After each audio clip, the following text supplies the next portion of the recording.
Bé, doncs, bon migdia ja, després d'haver esmorzat. A continuació, la segona part de sessions prèvies al dinar.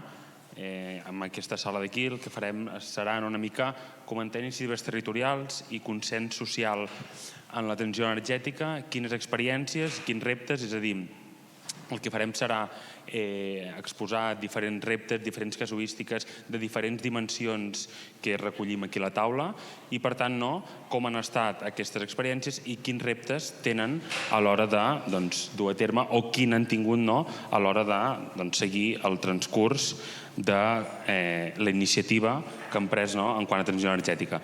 Tenim en primer lloc una iniciativa urbana i industrial a multinivell d'actors i territori que s'anomena Delta Verd, que ens representa el Juan Ramon Morante del projecte Delta Verd del Delta Llobregat. També tenim barreres superades i a superar a la comarca del Priorat. Com sabem, tant ahir com avui, allí a l'altra sessió, prèvia a aquesta, el tema de cooperatives agràries, el tema de desenvolupar una comunitat energètica a partir d'una cooperativa agrària es veu que és una bona eina, una bona forma jurídica per desenvolupar aquesta estructura de sobirania, de comunitat energètica. Excusar, les barreres, això el tenim el Javi Domènech, perdoneu, de la cooperativa Falset Marçà. Llavors, en quant a barreres superades i a superar a la Cerdanya, deixeu-me excusar que l'Arnau Corberó, per problemes personals, no ha pogut venir, però, bàsicament, us resumeixo 4 dades. És una comarca on s'ha dut a terme o s'ha creat una comunitat energètica a nivell comarcal, el qual busca implicar diferents actors, público-privats i ciutadania i en els diferents municipis que la Cerdanya té. Actualment, des de l'OTC Catalunya Rural d'Arca, estem donant suport a Montellà i Martinet, que és un poble de la Cerdanya, el qual forma part de la comunitat energètica i el qual també hem dut a terme aquests projectes executius per tal d'executar instal·lacions mitjançant ajudes de l'IDAE, com bé sabeu, del que implementa, i amb la finalitat d'enriquir i de començar a articular aquesta figura de comunitat energètica. En penúltim lloc tenim iniciatives a territori de Ponent, igual, barreres superades i a superar, amb el Víctor Costa, de la constructora Fem Més Energia. I finalment, previ a la taula de debat final, farem una mica com podem aprofitar els recursos econòmics, en aquest cas ho especificarem en fons de transició nuclear, però com que no han pogut, és a dir, alguns ponents han fallat a última hora, el que farem serà una taula comuna en relació a quins diferents recursos econòmics disposem, passats, presents i futurs, a més d'incloure aquests que han de venir en territori nuclear, com els fons de transició nuclear. I aquí tenim el Lluís Torrent, del Consorci de Municipis del Segrià Sud. I el Vicenç Alegre, de la comunitat energètica de Solflix, del municipi de Flix, que com veieu són territoris pròxims a la zona nuclear, en aquest cas a Ascó. Per tant, tenen aquests nivells de Penta 1 i Penta 2, és a dir, són les dues classificacions als quals se'ls atorguen un ajut, uns fons econòmics en relació a la distància i la proximitat, per tant, l'afectació que hauria de tenir o que tindrà el tancament de les nuclears. Llavors, si us sembla, comencem una mica exposant, si voleu, com hem anat fent amb les diferents taules. Comencem la primera iniciativa del Delta Verd i així anirem fent consecutivament en les altres, que ens exposi una mica quin han estat, com bé diu el títol, la seva experiència i quin repte tenen a partir d'ara o quin pla d'acció, quin pla de treball estan duent a terme a dia d'avui. Gràcies, endavant. Moltes gràcies. Bé, pels que no em coneixeu, jo soc Joan Ramon Morante, soc director de l'Institut d'Investigació en Energia de Catalunya i tot el personal de l'Institut des de fa molts anys ens dediquem a la recerca sobre energia. Dintre d'aquest camp, evidentment ens preocupa molt tots els temes de canvi climàtic, però ens preocupa des del cantó de l'energia, que vol dir que mentre no siguem capaços de treure els combustibles fòssils, doncs no estem fent res. Això és el que la gent sol dir descarbonització. i a vegades nosaltres per matitzar diem desfossilització, treure els fòssils. Per tant, evidentment treballem totes les energies renovables, però quan ens mirem els consums d'energia, en què i com ens gastem l'energia, és quan un diu, doncs mira, el 50%, a grosso modo, se'n va amb transport de mercaderies, de passatgers, i un 30% se'n va amb indústria. I llavors aquí és quan ens comencem a plantejar i motivar-nos si de tota aquesta energia quanta és elèctrica actualment. Diu 25%. Si tenim que treure els fòssils vol dir que tenim que passar del 25% d'electricitat al 90% o quasi al 100%. Llavors aquí és on ens comencem a moure com això es farà en el territori i busquem llocs de molta intensitat de consum d'energia per preocupar-nos de les infraestructures elèctriques i de com se substituirà el consum d'energies fòssils per aquesta part d'energies elèctriques. Llavors aquí trobem a prop de Barcelona, baixem a territori, o sigui, el nostre paper no és estar únicament en el laboratori, sinó baixar a peu de carrer. Trobem entre el que és Montjuïc, l'Ordal, tota la desembocadura del Llobregat, trobem un territori que té molta intensitat energètica, moltíssima, i des del punt de vista de comunicacions, de logística, és clau. Hi ha un gran consum relacionat amb tot el que seria la logística. Tenim depuradores, dessaladores, probablement data centers, empreses a Mercabarna, Zona Franca, empreses amb molta teulada per aprofitar i consums molt diversos d'energia. I aquí és on ens plantegem que cal organitzar-se fins i tot més enllà del que és una simple o una senzilla comunitat energètica i comencem una miqueta el concepte de permeteu-me que digui ara la frase supracomunitats energètiques, sinó que ve sota el concepte de coordinar-se les infraestructures per compartir evacuació d'energia, permetre flexibilitat en l'ús d'energia, permetre agregació i permetre una gestió intel·ligent d'aquesta energia. I a més a més dona el valor que hi ha usuaris, hi ha utilitzacions, hi ha aplicacions que permeten que els accés d'energia renovable que es pugui tindre allà a quilòmetre zero s'emmagatzemin o bé s'utilitzin per fer altres vectors energètics. Perquè quan un es mira el tema energètic de forma integral, no és únicament, com deia abans, l'electricitat que ara gastem, sinó la que tindrem que gastar el 2040 o el 2050. I si incluïm el transport, tenim tot el tema, especialment la part logística, tot el tema de i què farem amb els vectors energètics que no són elèctrics. Potser al final tot el transport és elèctric.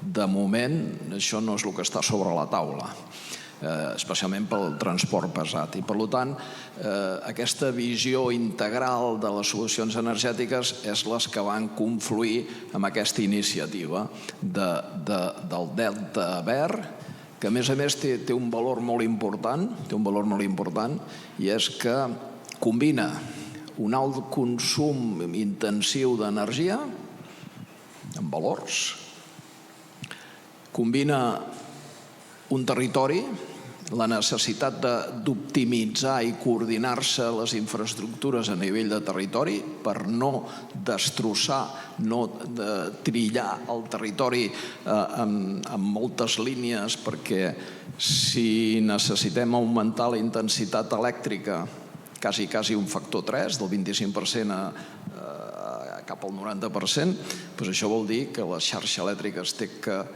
incrementar. I, per tant, subestacions, línies, que es té que fer, si no hi ha coordinació, serà malmetre el propi territori. I el valor afegit que hi trobàvem és que a sobre hi ha un repte descomunal en el Delta Verd, que no és posar la paraula verd perquè sí, sinó per indicar que s'és conscient que és una zona geogràfica, una zona territorial de molta o d'alt impacte mediambiental, amb molts problemes de biodiversitat i que, per tant, les solucions energètiques es tenen que planificar encara més i encara millor per intentar ser molt respetuós amb tota la zona territori. I aquí neix aquest projecte que intenta, està en les seves fases d'arrencada, intenta anar endavant, diríem que és més ambiciós o bastant més ambiciós, i estem en la fase aquesta de coordinar el que serien els agents. I jo crec que de moment, com a introducció... Sí, perfecte. Una mica la introducció que has fet en quant a la iniciativa, quant a actors també, territorialment, quin és l'abast territorial, quin és el repte que hi ha a assolir o encarar-se. Llavors seguirem amb el Víctor, encara que no quadrem en línia, anem fent seguit en ordre. Sí, agafa el micro. Llavors el Víctor ens explicarà una mica les iniciatives de Territori de Ponent. Ell és un consultor de Fem Més Energia, el qual des de ja fa anys té un gran bagatge en dur a terme, en constituir comunitats energètiques, en donar suport i a més en explorar les diferents línies de treball, ja siguin tècniques, econòmiques, jurídiques, per tal d'enfortir i per tal de crear i de generar comunitats energètiques en un territori que és Ponent, el qual té una pressió, una massificació de grans projectes energètics i els quals aquesta sobirania i aquesta peça clau de les comunitats energètiques és un gran repte per tal de guanyar o per tenir una nova cultura energètica, un nou model energètic a les comarques de Lleida. Endavant, Víctor. Sí, moltes gràcies. Doncs, nosaltres, com ha dit l'Adrià, som Fem Més Solucions, Fem Més Energia. Som una cooperativa de treball que vam néixer una miqueta a raó de quan hi havia la pandèmia, ens vam repensar i ens vam trobar un seguit de persones i el que fem és treballar per acompanyar actors, diguem-ne, territorials a l'impuls d'accions de transició energètica, sempre tenint present, diguem-ne, tres premisses o bastant siguin aquestes línies. Una és el tema de la col·laboració público-privada ciutadana. En aquest sentit, mirem molt que ja en parlarem, me referiré més endavant, amb la presència dels ajuntaments, també de la ciutadania, lògicament. Després, que siguin dins d'aquest model, del model de transició descentralitzat, distribuït i participat, i després també amb la pota de l'economia social i solidària, és a dir, que siguin entitats, associacions o, diguem-ne, cooperatives. Abans d'entrar, jo crec que, de fet, ja has fet una mica d'introducció, Adrià, del que és el context. Nosaltres treballem bàsicament amb l'entorn, diguem-ne, de Ponent, de la demarcació de Lleida. Ho fem també de la mà, perquè som Osona Energia Cooperativa al territori, som la delegació i hi ha unes sinergies que compartim amb gairebé tot. I abans d'entrar a poder explicar una mica les experiències, els reptes, important de tenir present que a la demarcació de Lleida és una demarcació amb molta extensió, però que quan vam començar, a diferència del que passava a altres territoris, a Lleida no hi havia ecosistemes públics, público-privats, diguem-ne, de suport al que seria la transició energètica, comunitats, etc. De fet, podríem dir que com a molt podríem comptar amb l'Agència d'Energia de Lleida Ciutat, el suport que podien fer en aquest cas els grups líder que tenien la taula de transició energètica i potser els ateneus cooperatius. Però les diputacions, per exemple, en aquest cas, a diferència d'altres diputacions o consells comarcals, etc., doncs el paper a nivell de comunitats energètiques, diguem-ne que era nul. Per tant, ens trobem amb una demarcació en el que no hi havia, diguem-ne, no s'havia llaurat prèviament el que seria el terreny. D'altra banda, una demarcació en la qual els municipis són molt grans, però amb poca població. I això implica també que hi ha un fort teixit, diguem-ne, associatiu, però que també moltes vegades s'acaba passant, no només a Lleida, sinó que a moltes altres parts del país, que la gent que està motivada, la gent que és participant en associacions, ho és moltes entitats. Per tant, teníem un caldo de cultiu, diguem-ne, d'entitats, diguem-ne, persones favorables, però que d'alguna manera necessitaven molt el que és l'acompanyament, perquè no podien tindre una dedicació, diguem-ne, molt gran. Això seria com un punt de sortida. A partir d'aquí, el que seria una de les premisses, el que és els detonants, bàsicament, d'aquestes comunitats, serien, doncs, d'una banda, sempre procurem, no sempre, però gairebé sempre, de que tenir l'Ajuntament com a aliat, perquè en els pobles petits l'Ajuntament no és un actor més, sinó que és molt important, i a part que és important perquè et dona solidesa, te dona aquest acompanyament, però també pot ajudar a poder tirar endavant o a poder facilitar les primeres cobertes per als primers autoconsums compartits.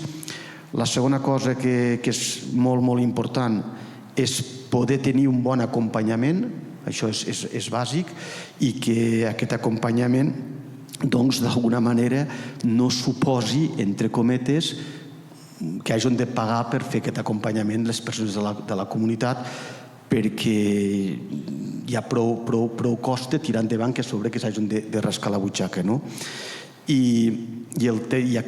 gràcies a aquesta part, diguem-ne, aquest repte del finançament, d'alguna manera s'ha pogut assumir gràcies a que bona part del treball que s'està fent d'acompanyament, diguem-ne, se fa, entre cometes, a èxit, a l'espera de que quan hi ha alguna subvenció, o del suport que pugui tindre, en aquest cas, algunes oficines de transició comunitària, com pot ser ARCA, com pot ser l'oficina d'Osona, la pròpia FEMIT o l'oficina del Logistic Green Deal. I també, òbviament, el tema de les SOCTEs. Això seria una miqueta el punt de sortida. El funcionament, bàsicament, és sempre que hi ha algun tipus d'iniciativa a nivell municipal, s'intenta coordinar entre aquestes persones que són aquelles que poden contactar, que tenen ganes de tirar endavant, mirar de filtrar-ho, de mirar de compartir-ho, mirar que l'Ajuntament, diguem-ne, se pugui implicar, i a partir d'aquí, constituir un grup motor. Aquest grup motor generalment acaba constituint-se com a associació, i aquesta associació és la que té el repte de començar a fer els primers passos, d'intentar buscar el primer finançament, de començar a muscular el que és i a culturitzar, diguem-ne, el municipi, la comunitat a nivell del que serien projectes, diguem-ne, energètics, el que suposa la transició energètica, i una vegada que la idea és, i s'està fent amb les primeres comunitats, que una vegada que se pot anar consolidant, diguem-ne, aquest finançament, és quan les comunitats fan el pas, la gran major part, a constituir-se com a cooperatives. A nivell de les dificultats inicials, a part de les tècniques de quan se comencen a sol·licitar els primers punts d'accés i connexió, de que això val diners i moltes vegades hi ha dificultats amb la distribuïdora, tant el que serien els punts d'accés com després l'activació dels propis autoconsums. El tema finançament també acaba sent és una cosa positiva, el finançament, però també pot acabar sent un hàndicap en el sentit que moltes vegades no arriba quan hauria d'arribar, se retrassa, dificultats de les bestretes, en fi, la complexitat acostuma, diguem-ne, a ser complicada. El tema del tema de la contractació i els models a nivell de contractació administrativa. Els ajuntaments també en els primers casos acostumen a tindre les seves complicacions. Però tot això se va superant i la principal eina que considerem que és clau per poder superar és l'aprenentatge, la intercooperació, és compartir. Aquesta nova economia que volem impulsar, deixant de banda aquesta economia capitalista d'una manera d'origen fòssil, s'ha de caracteritzar també per compartir coneixements, per compartir aprenentatges, experiències, recursos, i això és molt important, és clau en el tema de les comunitats energètiques. I d'aquí ve que hi hagi eines que puguen ajudar a acompanyar aquestes comunitats emergents a efectes de que no hagin de començar de zero totes. I això és clau a l'hora de crear cooperatives de segon grau, com pot ser Osona Energia, com pot sortir d'altres, que facin aquest acompanyament perquè és absolutament necessari per evitar que les comunitats puguin cometre algun tipus d'errors que les pugui fer inviables. Perquè no ho tenim fàcil, el tema de les comunitats. Però el que és molt important és que les que es vagin constituint que se puguin tindre solera. Que algunes se podran fusionar, però no podem permetre'ns el luxe de que hi hagi algun tipus de mala experiència en aquest món que, com veiem, no té massa suport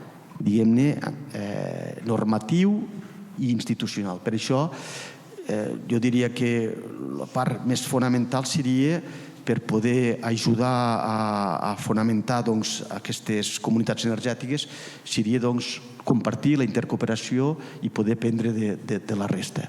Més després, com bé, podem continuar. Seguim debatent sobre aquest tema.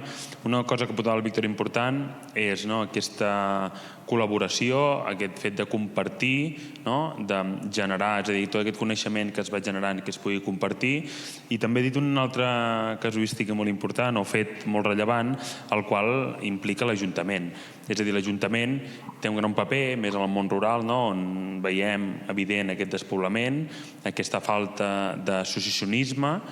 Sí que perdura un associacionisme antic o del passat, d'alguna dècada anterior, però actualment la gent no té aquesta capacitat, més que capacitat, aquest esme de voler compartir, col·laborar, ajudar el poble més enllà de les 8 hores que treballa, per tant vol relaxar-se i no vol formar part d'un projecte més col·lectiu. Llavors l'Ajuntament en aquest sentit té un paper clau a l'hora d'impulsar associacions cooperatives, com bé ha comentat el Víctor i ha fet un repàs, i a l'hora també de projectar, valgui redundància, projectes energètics com autoconsum o mobilitat elèctrica compartida, entre d'altres, perquè és una de les grans peces de l'engranatge al qual pot iniciar i pot donar una visió a mig, llarg termini a aquesta comunitat energètica i a més, com altres reptes que parlarem, que el finançament aquí és una peça clau.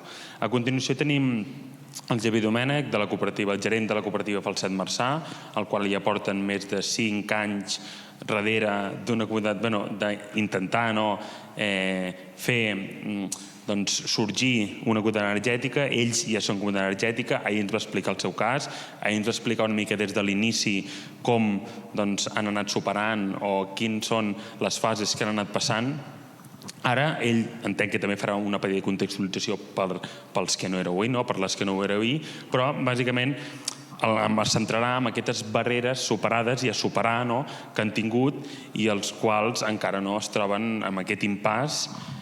Esperem que sigui per poc temps. Ahir comentàvem i comunitats que fa 5 anys van començar com ells, per exemple Flix també és un altre exemple. Veiem que aquest desistiment, aquesta desmotivació està ben present, però jo també els dic, quan parlem en privat, En aquest sentit, i les comunitats que ara estan començant ja tenen molt recorregut fet. És a dir, ja hi ha molts tèsters, és a dir, moltes persones, molts col·lectius, moltes iniciatives que ja han anat superant entrebancs. I en aquest sentit, doncs, tenen el camí més definit o el context tècnic, jurídic, no legal més definit, per exemple. Llavors, ells, que són pioners, que són els que van començar a caminar o obrir camí, doncs ara se'ls presenta un repte al qual es determina per concloure no aquest camí, sinó aquesta expectativa de no saber on anar i començar a aterrar coses, que és ara el que és on ens dirigim. Endavant, Javi. Moltes gràcies.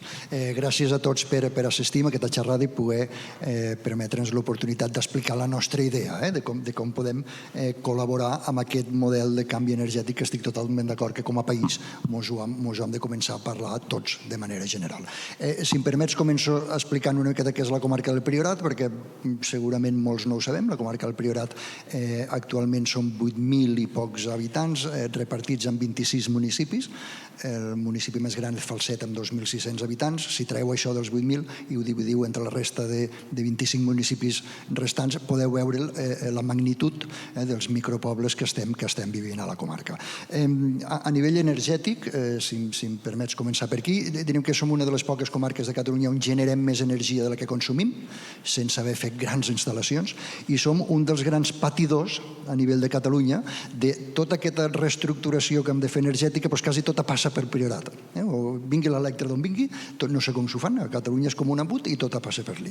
Si tenim en compte que la nostra comarca no és que només sigui un corredor verd, perquè és una comarca verda, que a més de ser verda, perquè som eminentment una comarca on la natura és la nostra font, a nivell econòmic vivim de l'agricultura i vivim d'una agricultura amb un valor afegit molt elevat.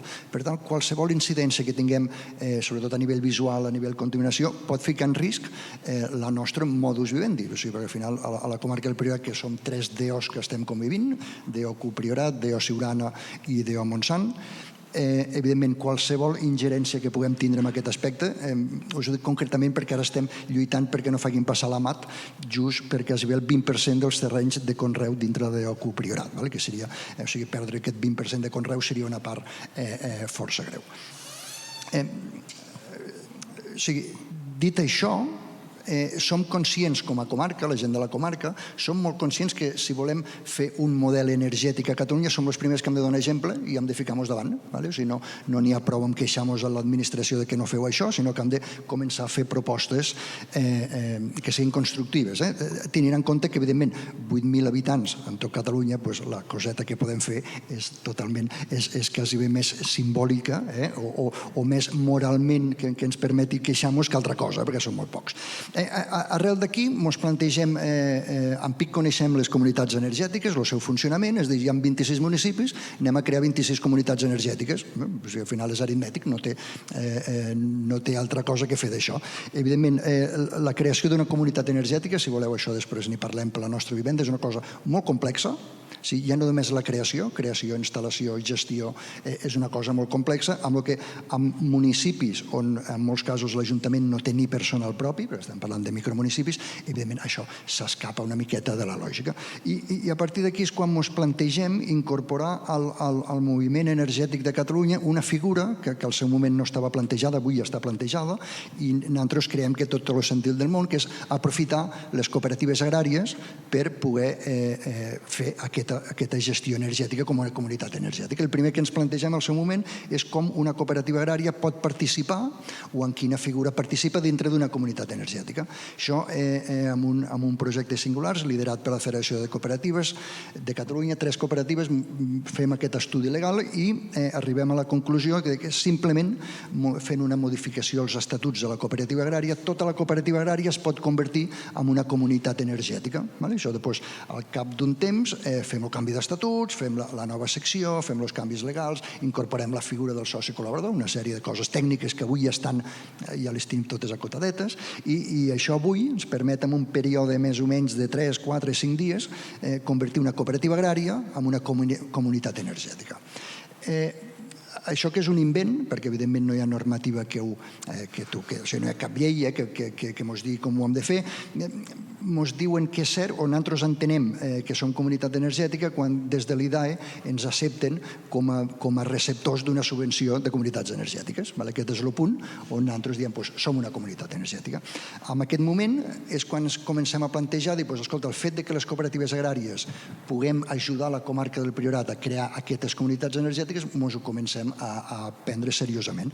Per diferents motius. Principalment, primer dius que, evidentment, jo soc gerent d'una cooperativa agrària, per tant, els temes elèctrics a mi se m'escapen moltíssim. Tot el que dic ara ho dic per haver escoltat altra gent i sentir comentaris d'altra gent perquè se m'escapen molt. Una de les grans dificultats pel que tinc entès o pel que tenim entès de la creació de comunitats energètiques ciutadanes és que la gent és molt poc participativa en aquests projectes. Costa molt convèncer la gent, etcètera. És molt difícil. A la comarca del Priorat, avui, el 75% de la població és sòcia d'una cooperativa agrària. Per tant, diríem que si les cooperatives agràries podem col·laborar amb aquest moment de transició, els pobles treballem en pregons, que és allò que es feia abans, se'n recordeu? Que allà encara anem fent pregons municipals i, per tant, fem un pregó i al cap de 2 hores tenim el 75% de la població escoltant qualsevol projecte. Això és una cosa superimportant i crec que val la pena ficar-la en valor. Altra cosa que també és molt important és que la majoria de cooperatives agràries portem o 100 i pico anys al mercat. O sigui, ja portem molt rodats. Això vol dir que 3 generacions de la gent del Priorat ja té una certa confiança. Per tant, la paraula de la cooperativa, tot i que hi hagi gerents més xungos, diríem que la paraula de la cooperativa més o menys la gent me fa cercar. Això és un valor molt afegit, molt important per nosaltres. L'altra part difícil o complexa de les comunitats energètiques és tota la part de gestió, facturació, tràmits administratius, etcètera. Evidentment, les cooperatives som empreses que estem funcionant i estem facturant, tenim RPs, tenim serveis d'administració, tenim serveis legals, per tant diríem que és un servei. O sigui, aquesta dificultat és molt poc significant dintre de l'entorn cooperatiu. Per tant, si ajuntem aquests dos idees, una és dir, escolta, com podem crear una comunitat energètica a cada municipi, entenem que els ajuntaments tenen molt poca estructura, per tant, si aprofitem aquesta estructura de les cooperatives agràries, això nosaltres entenem que serà més fàcil aconseguir-ho. A partir d'aquí fem un segon pas, que és dir, escolta, si creem 26 comunitats energètiques, com ho fem per gestionar-les d'una manera més o menys coherent, perquè no té sentit fer microgestions de microcomunitats energètiques, perquè és molt poc lògic. Vam estar en un altre projecte, amb Som Comunitats, perfectament, que abans n'estàvem parlant a l'anterior xerrada, i allí es va fer un pilot de com gestionar les 26 comunitats energètiques de la comarca del Priorat a través dels NIF de les cooperatives, per tant, sense crear cap tipus d'estructura nova ni res per l'estil. Em sembla que ha quedat clar aquest. Evidentment, ens plantegem la comunitat energètica en aquesta primera fase com autoconsum compartit. Siguem molt conscients que aquesta és la primera fase. O sigui, no té cap sentit parlar de transició energètica només per fer autoconsum compartit. Hi ha una sèrie de reptes molt més grans, que després parlem dels reptes. I actualment el que ja hem fet és incorporar una persona tècnica que analitzi, soci per soci de la cooperativa, quina millora energètica pot tindre el seu cas per començar a vincular i començar a parlar aquest llenguatge nou per nosaltres, que no només parlem de quilos de raïm, ni quilos d'olives, ni litros de vi, sinó quilowatts i coses d'aquestes que són una mica més complexes. Em sembla que així he fet una introducció. Perfecte. Sí, és a dir, el Javi ha fet una mica la contextualització sobre quin paper una cooperativa agrària pot jugar, no? A més en el món rural, especialment del sud de Catalunya i sud-terres de Lleida, i veiem que no cal una entitat de nova creació, és a dir, una cooperativa de consumidors i usuàries, sinó que articulant aquesta figura jurídica ja avalada per l'IDAE, és a dir, aquest fet que hi hagi aquesta secció energètica dins de la cooperativa agrària, que té diferents seccions, de l'avellana, del fruit sec, de l'oli, de la vinya, doncs en aquest sentit es podria articular, accelerar aquesta creació de comunitat energètica, que de fet ja ho són, però a continuació entenc que parlarem una mica del repte econòmic, que a continuació després hi ha aquest gran repte de fons econòmics i de fons d'energia nuclear, els quals farem especial èmfasi en aquesta petita trava que tenim, però que a la vegada és un gran repte a l'hora de desenvolupar aquest tipus de projectes. A continuació tenim el Lluís Torrent, president del Consorci Municipis Segrià Sud, i el qual també forma part de N-Rural, el qual és una comunitat energètica supramunicipal del sud de Lleida, i ara ells ens expliquen una mica l'experiència, què han superat i quins reptes tenen per endavant. Abans de res, director, president. Director, perdoneu. El president és el senyor alcalde, il·lustríssim. El Mario Urrea, Correcte, sí. que s'ha d'excusar, que no ha pogut venir. Disculpeu. Ell ho faria molt més bé que jo, però intentarem fer-ho també bé. El nostre és una mica com un conte allò de hi havia una vegada, no?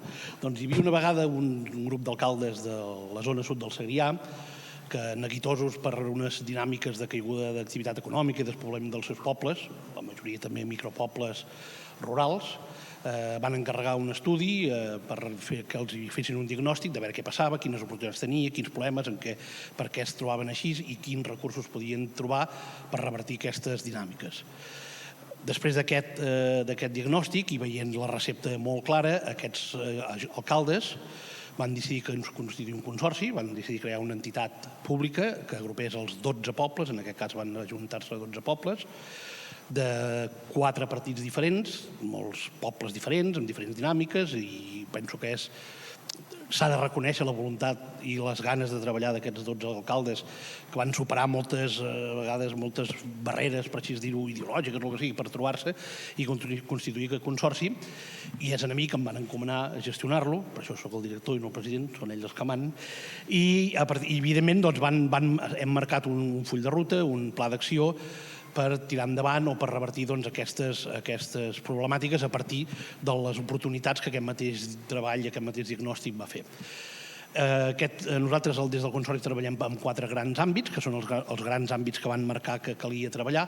Un és el de cogovernança, que penso que és molt interessant i molt important perquè democratitza la gestió de l'entitat, la fa del tot transparent i a més ho fa que tots els 12 pobles treballin de forma coordinada i corresponsable.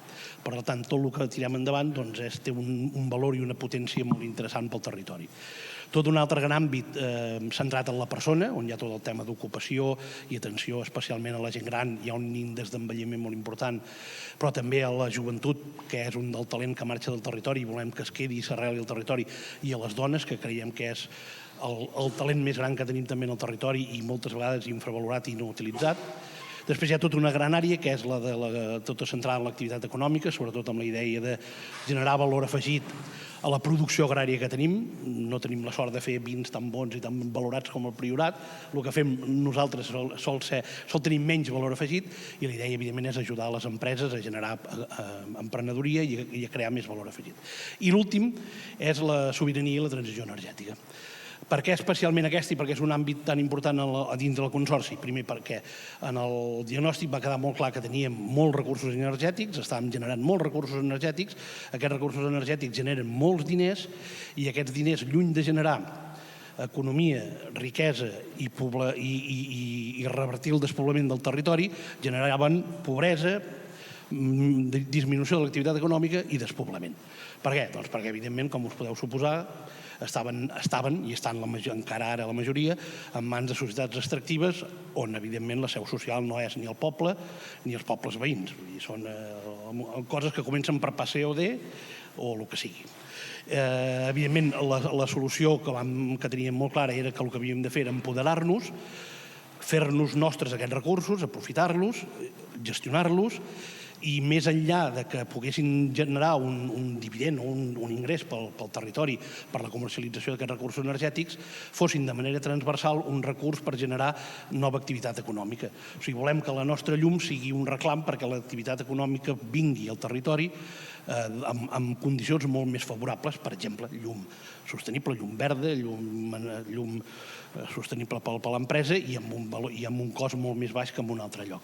Per això tirem endavant tota aquesta iniciativa i aquesta àrea molt específicament, i com que això està clar que no ho podem fer des del Consorci, no tindria sentit que ho féssim des d'una entitat pública com el Consorci, constituïm la cooperativa Eina Rural com una cooperativa ciutadana d'energia en la que els socis són els ajuntaments, les entitats del territori, les petites i mitjanes empreses, micro, supermicro i ultramicro empreses del territori, i veïns i veïnes del territori, cada un, evidentment, pels interessos de consumir aquesta energia o de participar en l'explotació d'aquesta energia.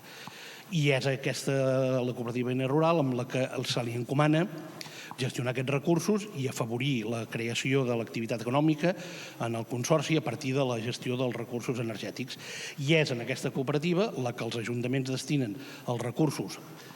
10 dels 12 són beneficiaris dels fons de transició nuclear i els recursos que aquests ajuntaments o que des del consorci decidim destinar a la transició energètica es vehiculen i es gestionen a través de la cooperativa per aconseguir els objectius marcats en aquest full de ruta global del territori.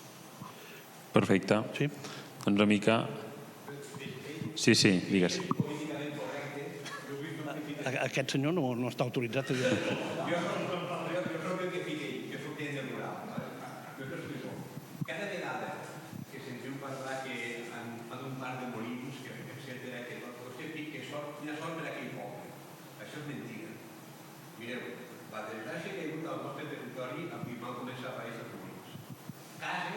Cases de 10 o 15 generacions que com que us han tocat 4 molins, 5 molins, vol dir 40-50.000 euros l'any que hi ha de benefici, han tancat la casa del poble i s'han anat a viure a Lleida. Aquell senyor de manteniment d'Acciona, que arriba un 4x4, amb un bocata d'una carmanyola, no para ni al bar a fer un bocata, ni a beure una cervesa, ni a fer un cafè ni res, perquè va amb un GPS al cul, té que fer tant manteniment de tants molins i no para ni a ficar gasoil a la cooperativa. És una expropiació brutal, perquè és que a més es fan trampes des de la llicència d'obres, es fan trampes de tot arreu. Procuren plantejar-ho tot. I després firmen convenis aprofitant que moltes vegades... El Joan és el gerent de la cooperativa. Aquesta cooperativa que us hem dit que hem creat, el Joan és qui la gestiona i és qui pot explicar més concretament aquesta.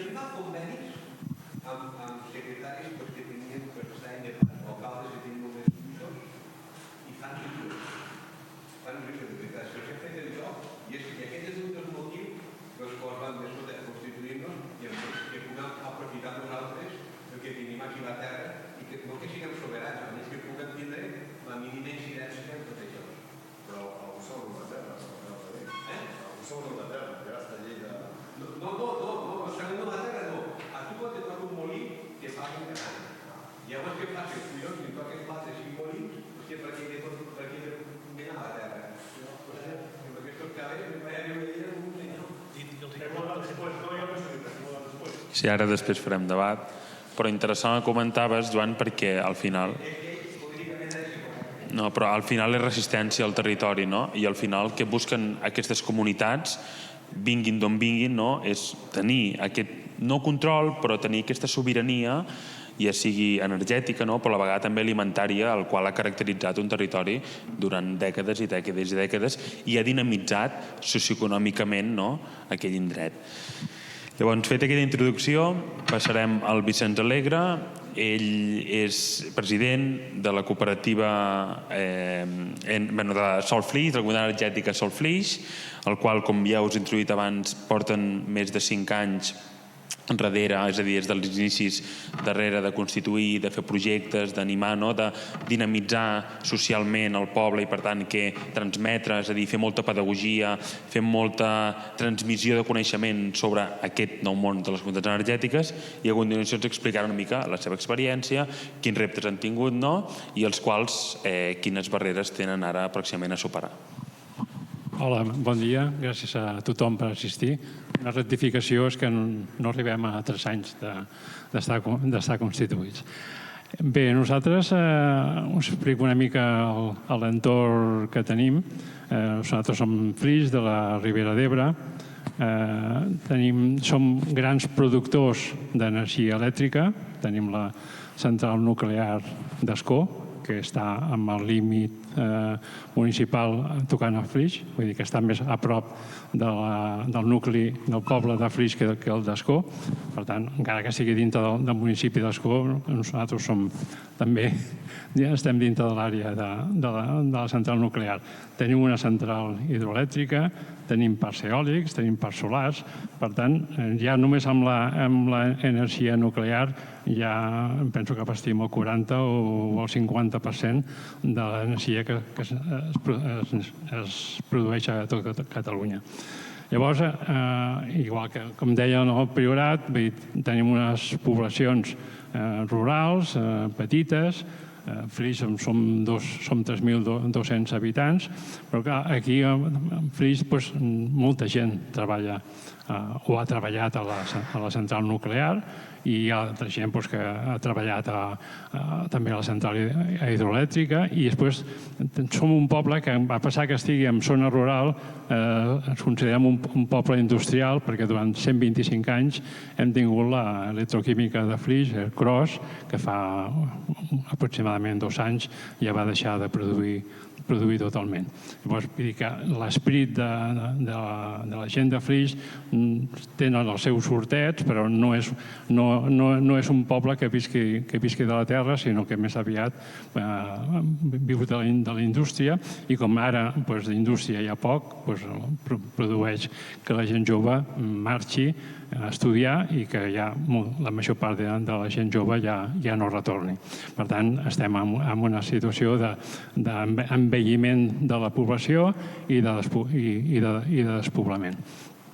Dit això, de l'entorn al qual una mica estem, nosaltres com a cooperativa, a diferència dels exemples que han sortit, som un grup de ciutadans que un dia, a través que vam organitzar una sèrie de xerrades, vam venir a fer tècnics del tema de la transició energètica i vam veure que ens tenien que posar les piles i que tenien que començar a treballar sobre aquest tema. I això van crear un grup promotor i després al final del 2022 ja vam constituir la cooperativa com a comunitat energètica. Des del desembre del 2022 fins ara, després va venir el tema del SolarCop, vam sol·licitar les ajudes del SolarCop, que això ens ha permès fer tots els estudis tècnics de les instal·lacions, estem fent estudis de mobilitat elèctrica, hem fet uns estudis amb l'enginyeria Suno de tot el tema d'eficiència energètica a través d'un programa interactiu que podem veure cada edifici, cada casa del municipi en quina situació energètica es troba. Llavors, i ara amb el tema de l'autoconsum hem fet una col·laboració, ja que a nivell de l'Ajuntament no hem tingut cap tipus de col·laboració, vam tenir que buscar cobertes privades. En aquest sentit, vam buscar empreses del polígon i vam arribar a acords amb algunes empreses del polígon per posar cobertes per després distribuir-les a través de la comunitat energètica i també amb una entitat que està al centre del poble també per fer el mateix. Ara, en aquests moments, ja ens trobem que ja hem fet tots els estudis, estem pràcticament acabant els estudis i ja volem començar a tirar endavant una instal·lació. O sigui, una o dues instal·lacions, depèn, perquè l'entitat que ho sigui nomenat està en un procés de canvi i no sabem si al final optarà a llogar-nos la coberta o no. Però avui ja tenim una empresa que són d'uns 90 quilowatts, que amb aquesta ja iniciem el dilluns, ja iniciem el projecte executiu de cara a poder començar a tirar endavant aquesta instal·lació. Amb el tema que es parlava dels fons, ja que estem en zona de fons de transició nuclear i estem en Penta 1, perquè estem dintre del nucli més proper a la nuclear, volem optar a presentar-nos a les línies de subvenció que ens han dit que en principi han de sortir cap a finals de mes. Dir-vos que també és una qüestió important que l'any passat, que ja existien els fons de transició nuclear, projectes com el nostre no podíem entrar, perquè hi ha una mostra que és la cooperativa agrària de la Fatarella, que es va presentar l'any passat al fons de transició nuclear i li van denegar. I llavors, una de les línies és paradoxal que una de les línies del Fons de Transició Nuclear és fer la transició energètica. Una cooperativa que volia fer la transició energètica no se li va permetre entrar dintre del Fons de Transició Nuclear. Nosaltres hem tingut diverses reunions i també hem fet un front comú amb la cooperativa agrària de la Fatarella per dirigir-nos a alcaldes, a la Cambra de Comerç de Reus que participa del Fons de Transició Nuclear, al delegat d'Acció de les Terres de l'Ebre. Hem treballat a tota la xarxa que formen part del govern del Fons de Transició Nuclear i en principi ens han dit que enguany podrem participar. Vull dir que, en principi, els fons de transició nuclear no hi ha línies específiques per a la transició nuclear, que tindria que haver una línia específica de transició nuclear, no hi és, o sigui que tindrem que participar dintre de les línies generals que existeixen, competint amb altres sectors de producció.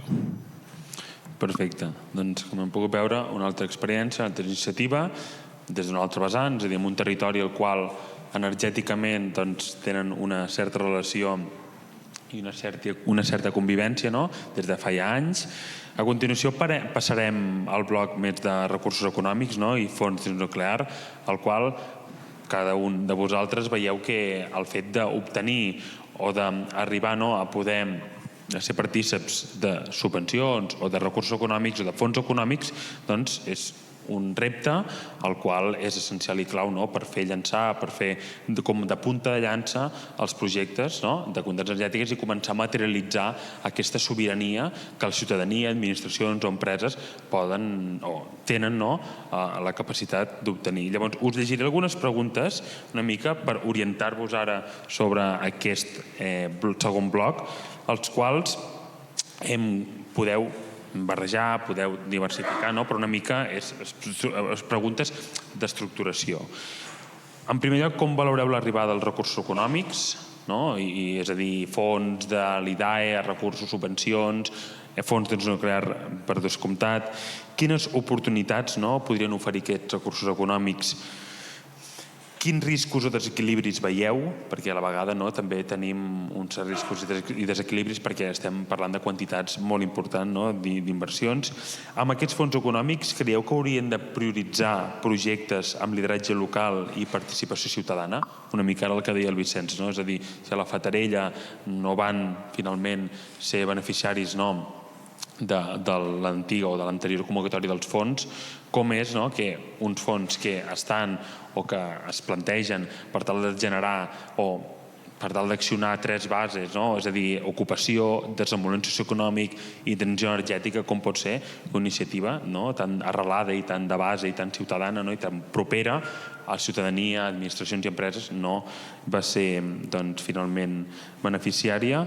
Quin paper pot jugar aquesta col·laboració público-cooperativa o público-comunitària, donat que estem en jornades de transició energètica comunitària a Catalunya, a l'hora de impulsar projectes susceptibles de fons econòmics? És a dir, una mica, com bé heu comentat, tots heu fet incidència amb el paper públic-privat, és a dir, amb les administracions públiques, el gran paper que tenen implicació a l'hora de representar i d'accionar projectes així, que no vol dir que siguin els principals actors del projecte, de la iniciativa, però sí que són actors passius, més a nivell, a l'inici millor no, però després sí que serien més actors passius a l'hora d'impulsar. Llavors, quin paper públic o cooperatiu veieu?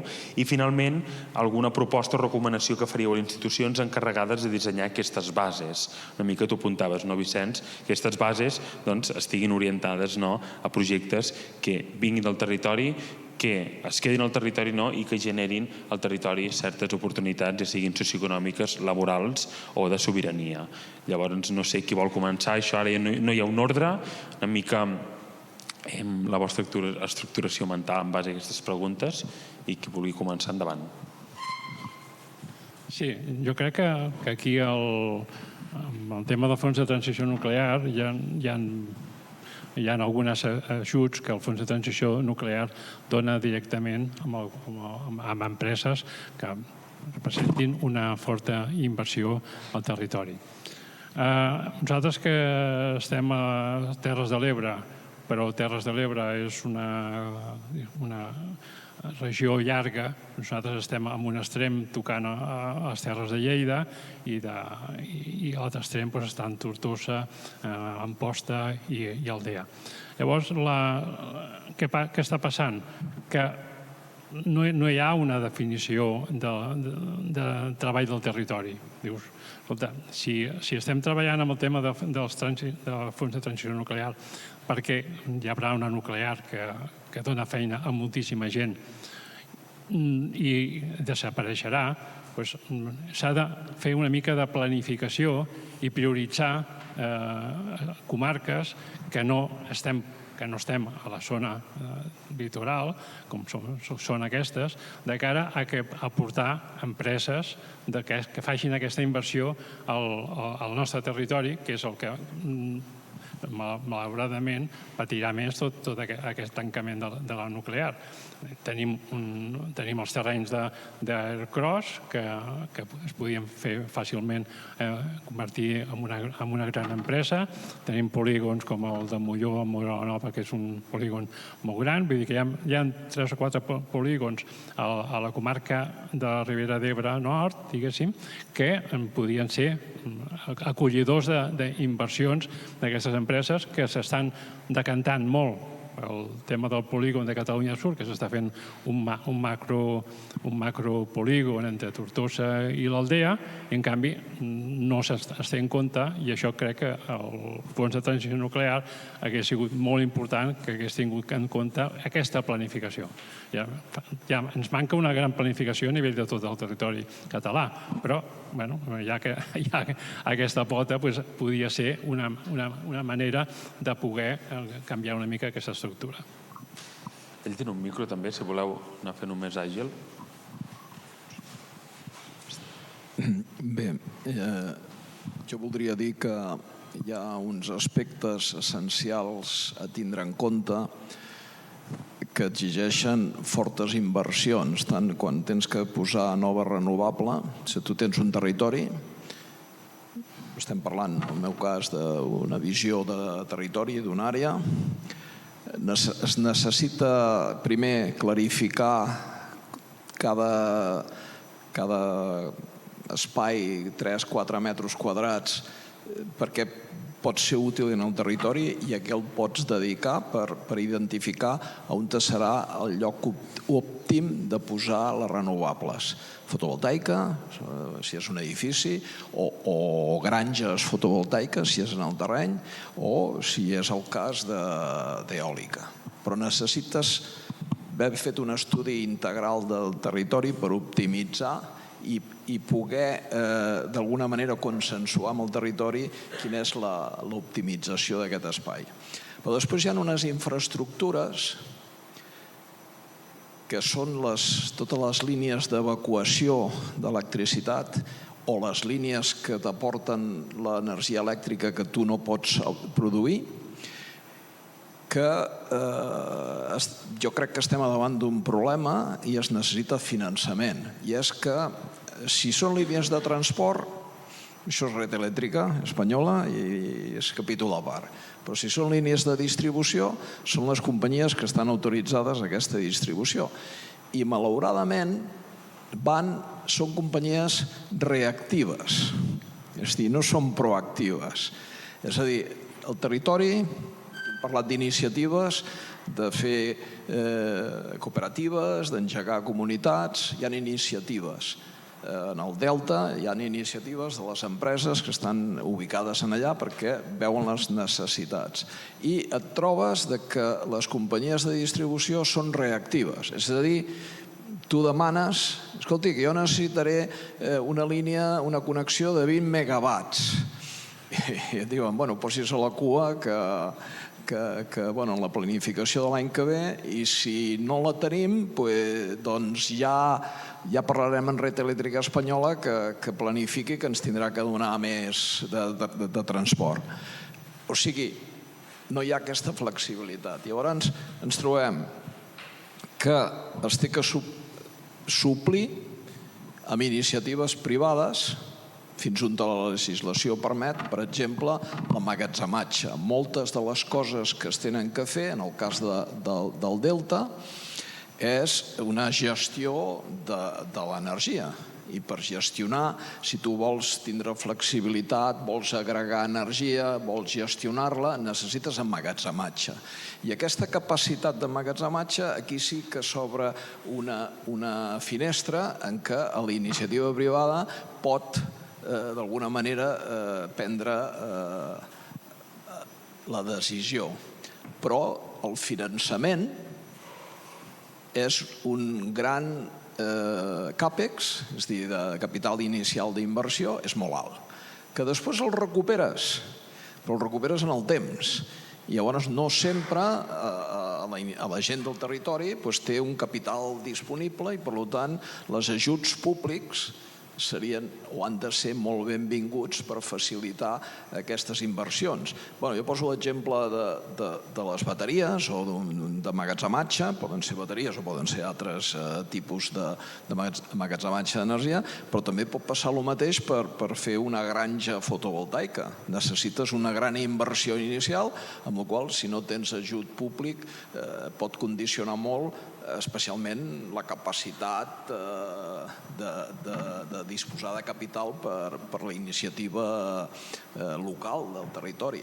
En el cas del Delta, com que hi ha moltes empreses, aquesta problemàtica és una miqueta diferent, però parlant en general, també la inversió en el cas del Delta per solucionar els problemes té que ser molt més alta i per tant necessites molta més inversió.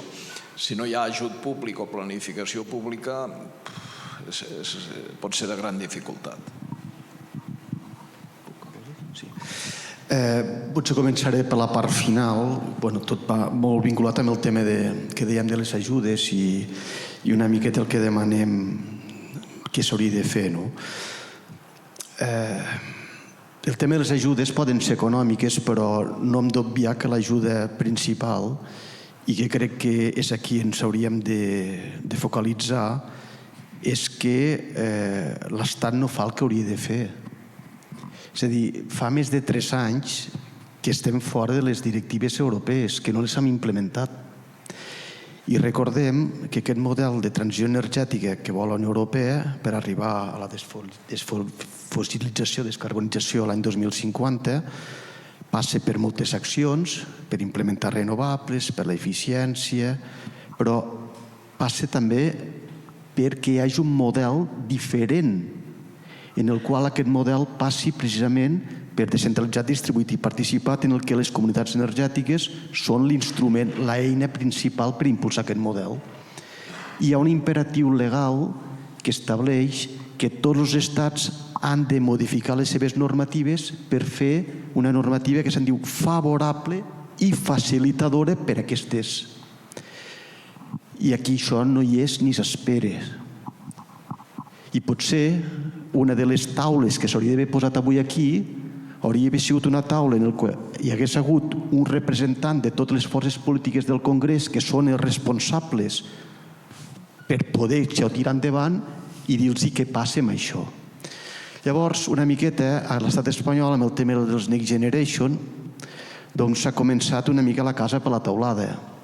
Perquè, si recordem, l'IDAE tenia allò que diuen se aprende, se planifica i se implementa.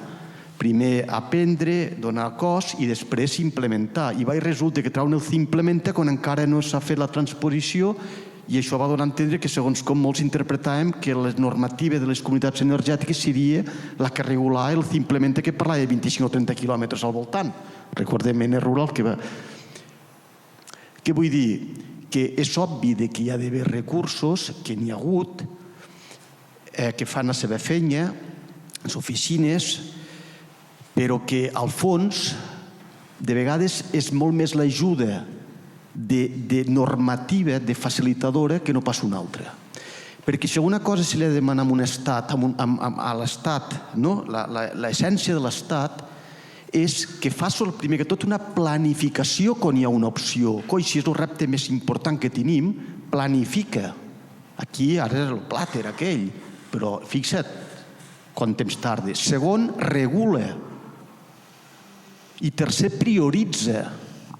És a dir, tu primer has de planificar com ha de ser. Segon, regula perquè tot el mercat, totes les persones que competeixen tinguen clares quines són les regles i també les regles de l'oligopoli. I després prioritza i diu, si jo el meu producte el que vull és prioritzar el model de transició energètica distribuïda participada, fes que de la mateixa manera que s'està intentant treballar del rural proofing, és a dir, que tot passa pel filtre també, que totes les polítiques d'energia passi pel filtre de lo que se diu a la Unió Europea que s'ha de tirar endavant, que és el model distribuït descentralitzat i participat. I per tant, és sorprenent que hi hagi això que dieu dels fons de transició nuclear, en el qual demanen que hi hagi ocupació, desenvolupament econòmic i transició energètica, i que l'any passat hi hagués algú que hagués intentat presentar-s'hi i dir que no s'hi podia presentar. Tant de bon guany s'hi podia modificar. És un exemple per veure com anem. Això què vol dir? Que les persones que van tirar endavant i van mortar les regles aquestes, amb un tema que és transició energètica per excel·lència, perquè és tancament de les nuclears, i no aposten per lo que, segons la llei del canvi climàtic i tots els acords internacionals, etc., s'ha de treballar. La qual, total, és per dir-vos que el tema de les ajudes està bé, però que amb aquesta nova economia, com dèiem abans, és una economia que hem de deixar de banda aquesta competitivitat que caracteritzava el capitalisme fòssil. I aquí hi ha d'haver intercooperació, hi ha d'haver relacions interinstitucionals, hi ha d'haver col·laboració. I al final, moltes vegades se veu que hi ha d'haver aquest canvi també des de les institucions. Poso l'exemple. Catalunya trau les OCTEs i l'Estat trau les OTCs. Potser s'hauria pogut acordar al final i posar un finançament comú perquè creixen unes estructures similars, no? I ara entre les oficines de transició energètica ara treuen... És a dir, potser hauríem de mirar entre administracions de dir de quina forma podem ser més eficients per poder tirar endavant aquest model que sempre, com diu l'Hermen, és a dir, la manera més ràpida per poder tirar endavant la transició energètica és fer-ho de forma col·lectiva, perquè és que si no molts no ho podran fer de cap manera. Per tant, una mica la reflexió per lligar tot, de dir, és cert que hi ha recursos, és cert que l'administració amb segons què intenta ajudar, però per mi no fa el que hauria de fer i el més greu, que no li reclamem des de les entitats o des de la ciutadania que no ho faci. És a dir, és per caure la cara de vergonya que, no sé, potser fa 4 anys que no s'han fet la transposició de les directives i estan fent modificacions d'aquestes directives i l'estat espanyol encara no ho ha fet. Sé que algú dirà, coi, però si veníem de l'impost del sol, és cert que veníem de l'impost del sol, però penseu que molts dels esculls que s'estan trobant, nosaltres a Lleida acompanyem unes 30 comunitats, de les quals una quinzena desenvoluparan projectes de comunitats energètiques, autoconsums, mobilitat, etc., a través del Implementa, i una de les dificultats que trobem és amb el tema de les activacions i tot el que seria la relació amb la distribució. I tot això, les directives diuen claríssimament que no hi pot haver mesures que no siguin facilitadores. Per tant, una mica potser dius, si podeu donar recursos, benvinguts siguin, però coi, feu el que hageu de fer i compliu el que diu la norma, faciliteu i afavoriu aquest tipus de model. Sí, en definitiva recursos facilitadors. No pot ser que, per exemple, el mateix govern o la Generalitat de Catalunya en temes de solar cops, de singulars, en cooperatives agràries no puguin ser beneficiàries d'aquests tipus d'ajuts. Llavors, al final, quan tenen un objectiu, el qual és impulsar la transició energètica. Llavors, una mica, el Víctor referia també a que tenim ajuts, tenim directives que no s'han transposat a l'estat espanyol, per tant tenim la teoria, tenim les bases de què és una quota energètica a partir d'una convocatòria de subvencions. Llavors, al final, que el mateix govern, a partir del Ministeri i de l'Institut de l'IDAE, entre ells no es contradiuen, no a l'hora o no en el sentit del que volen dir, sinó es contradiuen a l'hora de quins passos han de seguir o quines són les regles del joc per tal d'implementar i per tal d'accionar una transposició europea d'obligat compliment. Endavant, Javi, disculpa. Bueno, és que m'ha fet una mica d'espoiler del que anava a dir. Disculpa. Canvio de discurs perquè... No, és broma. Escolta, estic d'acord que l'administració no està jugant el seu rol bé a nivell normatiu, totalment d'acord. Però això no ens pot fer perdre el punt de vista que el tema de transició energètica, si l'hem de pagar els ciutadans de la butxaca mentre estem pagant l'energia fòssil, no ens en sortirem. Perquè tots a la nostra factura del gas tenim un recàrrec per un projecte privat que va haver del Castor i ho estem pagant tots. Per tant, estic d'acord que l'administració ha de fer moltes coses, administratives, normatives, però evidentment han d'ajudar, perquè si no, no ho farem. Un dels riscos, us explico en un minutet, aquest minutet de glòria que em deixeu per queixar-nos, que és, la nostra comunitat energètica avui no tenim cap font de finançament. Sí que és cert que estem esperant la resolució de l'implementa 5, a l'implementa 3 ens el van tombar perquè era un projecte petit, Sandbox ens el van tombar, no me'n recordo per què, Projectos Innovadores perquè no és suficientemente innovador i SolarCop perquè som una cooperativa agrària. SolarCop és per qualsevol forma de cooperativa excepte pels agràries. Amb la paradoxa que si la cooperativa Falset Marçà vol fer una instal·lació d'autoconsum, tenim dret a una subvenció de fins al 60% a fons perdut, a la que hi fiquem compartit ja no tenim dret ni que sigui la part d'autoconsum propi dintre del compartit, cosa que ja és totalment surrealista. Dit això, que era aquest minutet, també que tots tenim dret a queixar-nos, un dels riscos per mi del fons de transició nuclear, que penseu que estan pensats, o sigui, com que es preveu que la central nuclear ha de tancar l'any 2030, si no estic equivocat, hi ha una sèrie de mils de llocs de treball al territori que es perdran, i aquests fons, durant 10 anys, és una part de la recaptació de la generació nuclear, va destinada al territori per veure com creem aquests llocs d'ocupació, que evidentment serà molt difícil que puguem cobrir tots aquests mils de llocs d'ocupació. Un dels riscos que tenim, que crec que no som prou conscients tots, és que siguin un altre cop grans empreses que vinguin a muntar grans projectes de generació de qualsevol tipus, d'emmagatzematge de qualsevol tipus, que ja se n'estan parlant, d'emmagatzematge hídric, amb una afectació de quasi, em sembla que és el 10% de la comarca de la Ribera, on realment un altre cop al territori perdrem tota aquesta sobirania. La Ribera d'Ebre, que ficaves un exemple claríssim, era a l'època que es va crear la nuclear, que va ser una font de generació de riquesa enorme, però en aquella època la Ribera d'Ebre era la zona agrícola espanyola més important. Avui no queda agricultura. Al final diríem que els territoris, que estic d'acord que els hem de mirar globalment, aquestes grans inversions que són bones per alguna cosa són molt dolentes per l'altra. I ja que hem trinxat tot un territori, perquè ara agrícolament la Ribera d'Ebre ja no la recuperarem, serà molt difícil, penseu que la Ribera d'Ebre era la zona on produïen les primeres cireres del món. Ni al nord del Marroc aconseguien fer les cireres tan aviat. Això tenia un valor agrícola enorme. Tot això s'ha perdut perquè la gent se'n va anar a la indústria, simplement, i després ha desaparegut tot l'entramat agrícola industrial. Una miqueta una reflexió que crec que hauríem de fer com a país o com a territoris, a veure com podem entre tots evitar, segurament concatenant o fent aquests petits projectes, com els podem presentar col·lectivament perquè no tornin a ser grans projectes de grans empreses de fora que es gastin aquests quasi bé 80 milions a l'any, em sembla que són. O sigui, 80 milions d'euros a l'any amb 3 comarques i mitja del territori.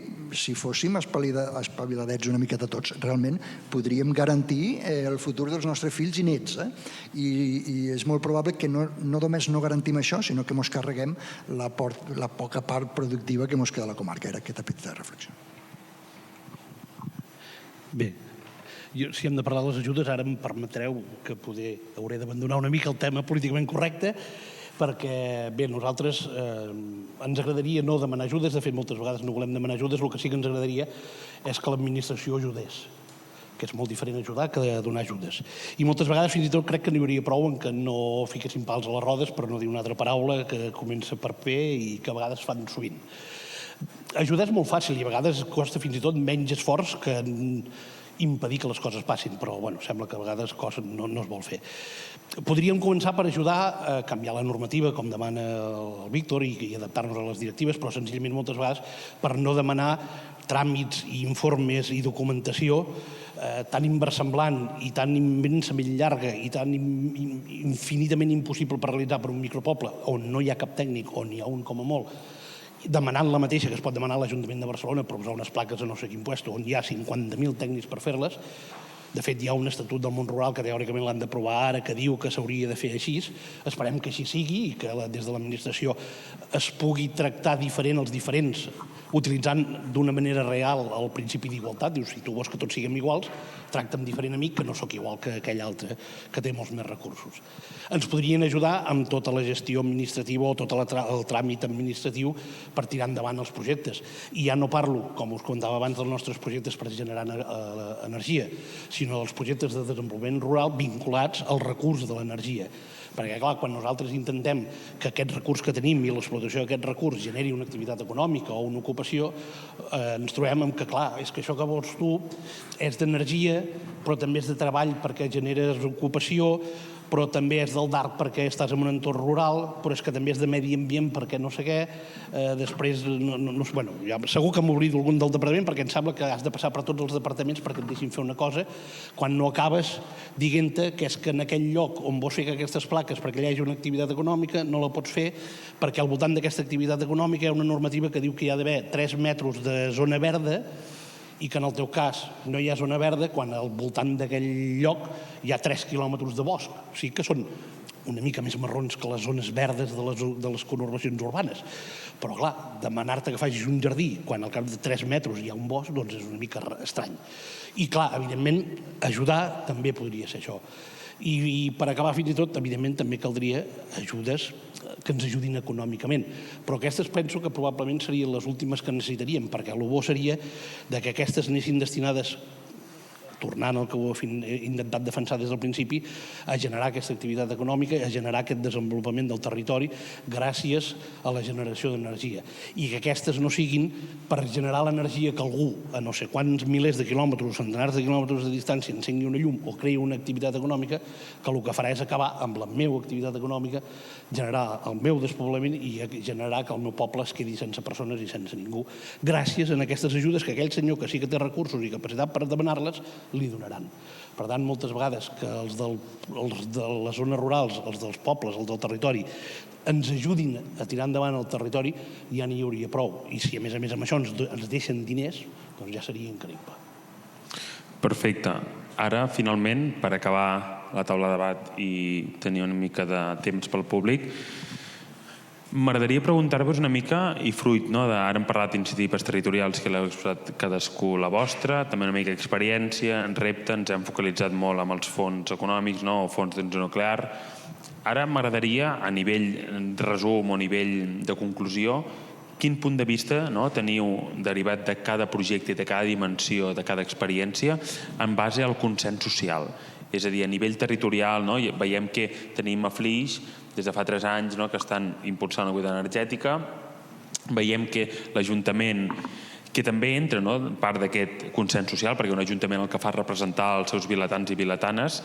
Veiem que tenim una problemàtica a l'hora de compaginar o de convergir aquests dos actors tan importants i tan decisius a l'hora d'impulsar aquests projectes. Veiem en Rural que són diferents partits polítics, de diferents ideologies, diferents visions, però que comparteixen un repte i els 12 alcaldes i alcaldesses es van unir. Veiem una comarca, el Priorat, amb la cooperativa Falset Marzano, amb un despoblament que no arriba a 9.000 habitants. Torno a ficar aquesta falca que el Javi ahir me la va sentir, una comarca que no té ni un semàfor, una comarca que està envellida, per tant una comarca al qual aquest consens social, aquesta proximitat, aquesta confiança és molt important.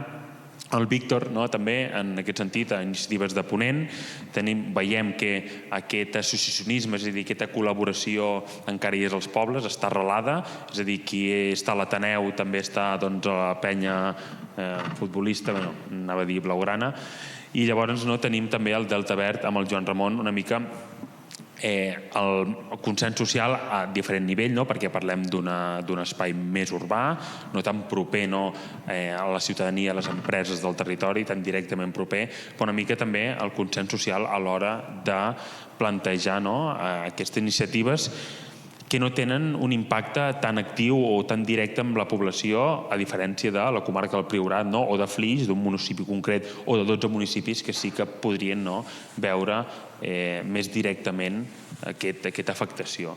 Llavors, o aquesta afectació o aquesta iniciativa. No? Llavors, molt ràpid, una frase o un petit argument, no?, sobre aquest consens social i sobre la massa crítica que hem de seguir construint i, com bé dir a l'inici, no?, seguim fent pedagogia i transmetent el missatge d'aquesta nova cultura energètica que la ciutadania, i més aquí a Espanya, no?, a l'estat espanyol, hem viscut tan desconnectats, és a dir, hem estat tan escèptics a aquest concepte perquè el que volia és pagar una factura i ja està, i no empoderar-me, no?, amb un concepte o amb una estructura vital per al nostre dia a dia com és la sobirania energètica.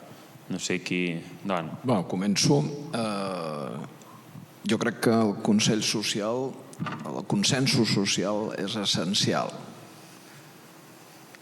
Però a la balança d'aquest consensos també es té que posar com es valoren les necessitats i les urgències. És a dir, Catalunya necessitarà 60 gigawatts de renovables pel 2050. Qualsevol número que es faci d'aquests 60 comences a distribuir territori, comarca, municipi. Tothom, d'alguna manera, tindrà que col·laborar amb això. Tindrà que assumir la seva part. Uns més, altres menys, però aquest és el consensos global a nivell de país que caldrà. Però, òbviament, si vols fer alguna cosa de territori, tens que sentar-se i aconseguir el suport. Això no es fa en absolut, eh?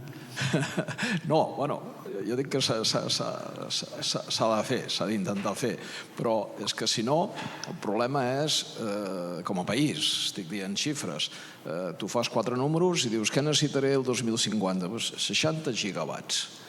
Que tampoc són tants. No vull dir que podrien ser més. 60 a un promig de 2.000 hores són uns 120 terawatts hora, que Catalunya n'està consumint energia finals més de 170, o sigui que aquí ja es considera que hi ha una optimització i una eficiència portada al màxim. Llavors, tothom tindrà que contribuir a això. L'altre és l'impacte mediambiental. És a dir, una és amb la gent que viu en el territori i l'altra és l'impacte, fins a quin punt es pot compatibilitzar energies renovables amb el medi ambient. Bueno, es tenen que trobar solucions, igual que un podria dir fins a quin punt es pot compatibilitzar una autopista que passa per la zona de bosc de no sé on. Es té que, al final, posar arguments quantitatius de veure els impactes i veure els pros i veure els contres i prendre, i el que governi té que prendre decisions. Però el diàleg amb el territori passa per buscar aquest consens amb la gent del territori i també amb els efectes de medi ambient. Doncs, així breument, consens social sobre el tema de les comunitats energètiques i és al 100%. El que fa falta és que se passa la teoria a la pràctica i d'alguna manera que es comença a visualitzar, com a mínim dic a ponent, que veus que aquell poble ho han fet, va bé, i tot això per fer taca d'oli. Consens social a nivell de la transició energètica jo diria que també hi és. Ara, torno al que deia, és a dir, hi ha una acceptació de que hi ha uns gigawatts que s'han d'instal·lar, que hi ha una potència d'aquesta que possiblement anirà al territori, però hi ha d'haver un marc regulatori en el qual estableixi unes compensacions molt clares per al territori. El que no pot ser és que sigui el mercat el que reguli com vagi això, que és el que està fent aquí l'estat espanyol i és repetir estrictament, d'alguna manera, el model fòssil capitalista. És a dir, estem en l'actualitat en una transició cap a la transició i aquesta transició s'ha iniciat a partir dels principals models i aquí dels models històrics. Per tant, ha d'haver, el paper que ha de fer l'Estat és planificar, que tothom prengui consciència que hi ha d'haver unes presons, per tant, que tothom ha de prendre consciència que hi ha d'haver una afectació prioritzar on faràs aquesta afectació i potser començar pels entorns industrials, els entorns entropitzats, l'autopista, i quan toqui el món rural, que també tocarà, que es prioritzi, per exemple, agrovoltaica, que es prioritzi algun tipus que pugui ser,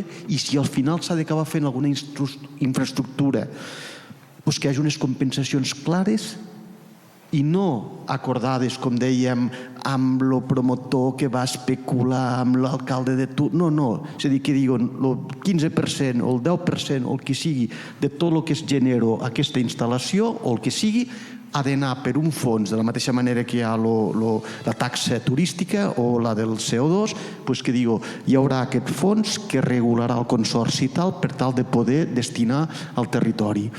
Per mi, això, si és el que fa falta, és el que s'ha d'afrontar i és el que acabaria generant aquest consens social per una transició energètica necessària i que hem d'abordar. Bé, consens social evidentment hi ha d'haver. Sense que la societat no estem d'acord en fer aquesta transformació és molt difícil. A la comarca del Priorat crec que és una comarca que amb això el resto de Catalunya se pot emmirallar bastant i ficaré 2 exemples i mig, si us sembla. La primera és la primera comarca de Catalunya que aconseguim fer un plàter. Que a més tenim aquí el Joan Marc, que és realment l'artífex d'aquest. Per tant, aconseguim ficar en la mateixa taula tots els agents econòmics, socials, administratius, etcètera, de la comarca, i entre tots fem aquesta mini distribució a la comarca, perquè evidentment som una comarca petita, som molt conscients de que hem de ser una comarca generadora, perquè si no, no participem a l'equilibri territorial, però des de dintre del territori decidim, veurem quin cas ens fan, on volem generar aquesta energia, com la volem generar, quines són les zones vermelles, aquelles de dir, escolta, això segurament no. Això va ser per mi la gran constatació que som una comarca que això ens ho prenem seriosament, perquè no va ser senzill. Aquest és un. L'altre que també ens pot servir com a exemple, nosaltres tenim una candidatura presentada a la UNESCO com a patrimoni immaterial, on la generació d'energia és una part molt important per la comarca del Priorat. Allí defensem diferents elements, espai nocturn, el patrimoni, la cultura, etcètera, i la part d'energia som conscients que si consumim energia hem de generar energia.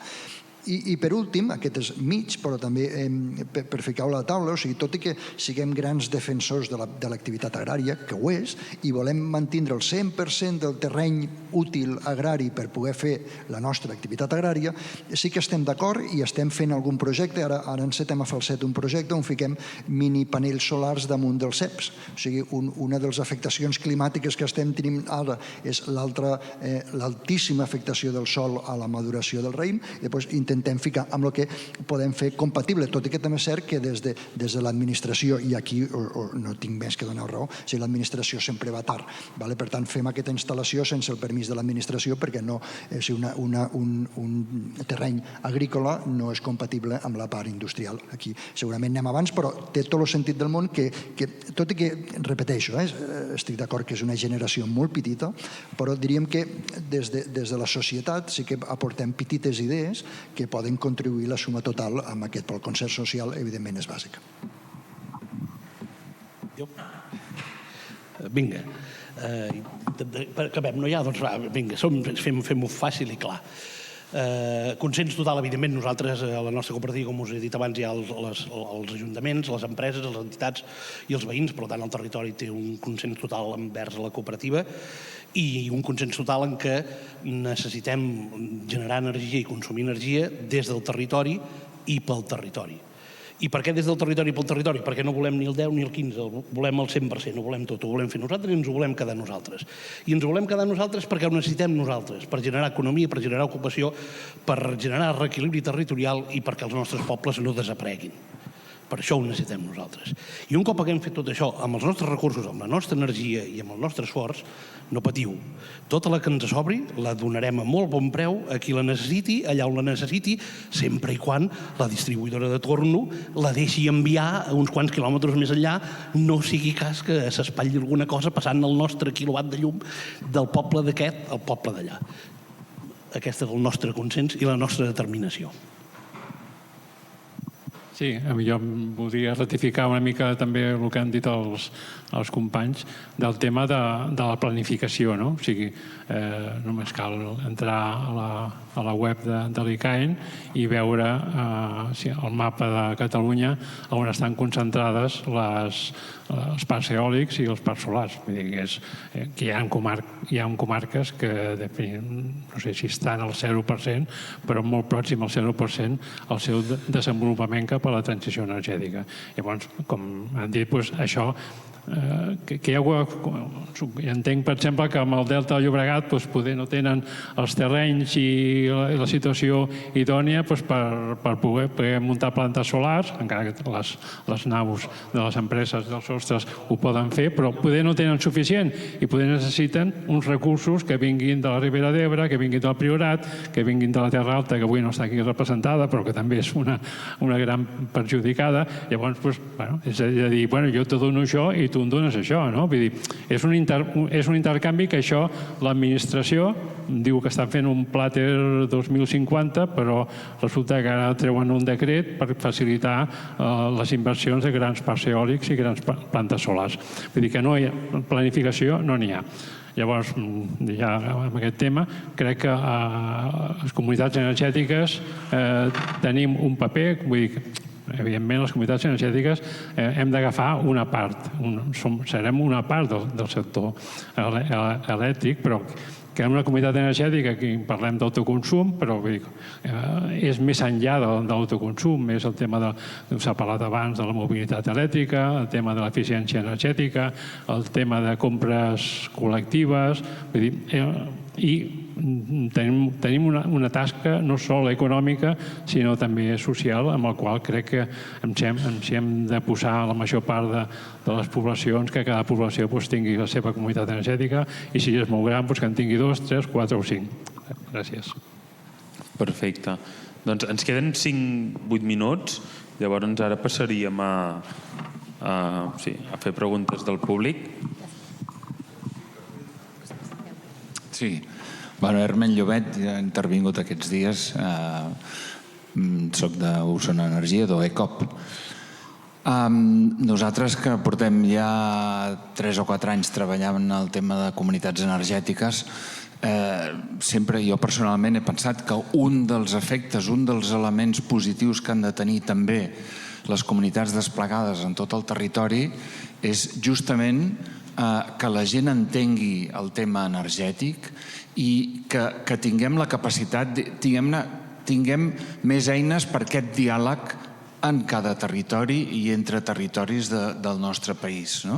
Aquest diàleg és imprescindible i no hem tingut eines. L'únic que hem tingut és unes parts a les ciutats, molta inconsciència i molta necessitat de consum, i al territori la sensació i la realitat de moltes agressions que venen de fora, que abans has explicat perfectament bé.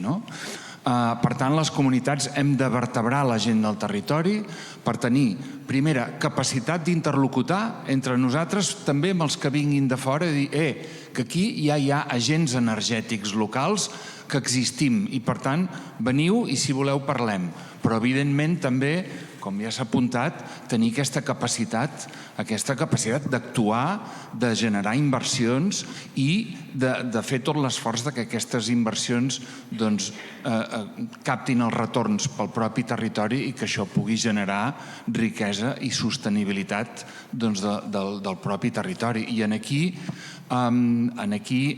voldria dir que, com ahir comentava, fa uns dies vam estar al Fòrum de Comunitats Energètiques a nivell europeu. Penseu que hi ha bastantes comunitats al Regne Unit, a Holanda, a França, etc., que estan promocionant parcs eòlics, diguem-ne, de base, i dic els eòlics perquè són segurament com més difícils, i això també vol dir que a nivell europeu, a través de RESCOP, que vam tenir ahir l'oportunitat que ens fes la salutació inicial, s'estan llançant iniciatives també de finançament. I per acabar, només un apunt.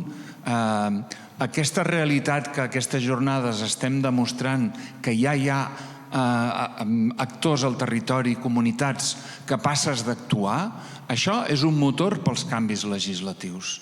Perquè quan es planifica com el PROENCAT i es parla molt de comunitats energètiques, l'administració pública no té cap seguretat de que al final hi haurà aquestes, perquè ells sols no les poden crear. Ara ja som una realitat i, per tant, hem d'utilitzar aquesta palanca que tenim per anar en aquesta direcció. Permets una contesta molt ràpida, és que crec que pot ser oportuna. La metodologia que nosaltres estem pensant o preparant per al Delta Verd és una metodologia que agafa tot el territori i analitza, com he dit abans, cada metro quadrat sota una llista de 20-30 criteris quina utilitat tindrà per implantar i optimitzar energies renovables en allà, fotovoltaica, eòlica o la que sigui.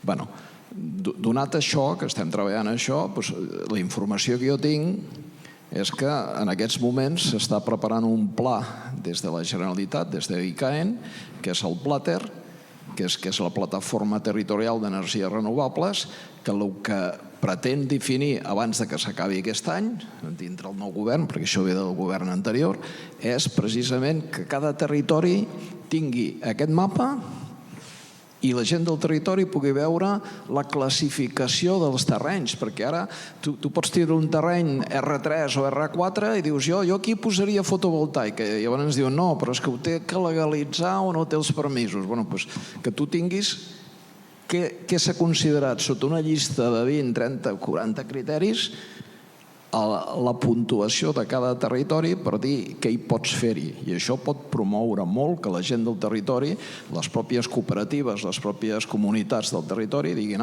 però escolta, no únicament la taulada d'aquí ni la de veïnes, sinó que podem tindre un camp que ara no se sembra, que està classificat, que pot ser per energia renovable.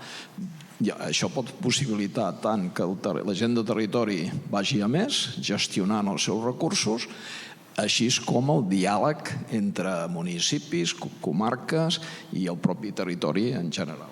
Clar, o sigui, respecte al que apuntava Joan Ramon i respecte al que apuntava l'Hermen, les comunitats energètiques han de ser referents al territori, és a dir, han de ser el primer interlocutor al qual quan un projecte exogen vingui al territori, doncs tingui com a referent aquella comunitat energètica, aquell actor territorial a l'hora d'interlocutar. I a més, també creiem o veiem que faran falta grans parcs, és a dir, grans instal·lacions. Tampoc no serem nimbis i no direm que al pati darrere a casa meva no vull cap parc ni hort solar, però a la vegada aquestes empreses i amb aquests grups de pressió com són les comunitats energètiques es podrà o es tindria l'ocasió de poder negociar a l'hora de... O sigui, doncs tu tens un parc, per organismes superiors jo no puc evitar la implantació d'aquest parc, però sí que podem establir mesures compensatòries, és a dir, a l'hora de poder que la comunitat energètica se n'aprofiti d'aquest projecte,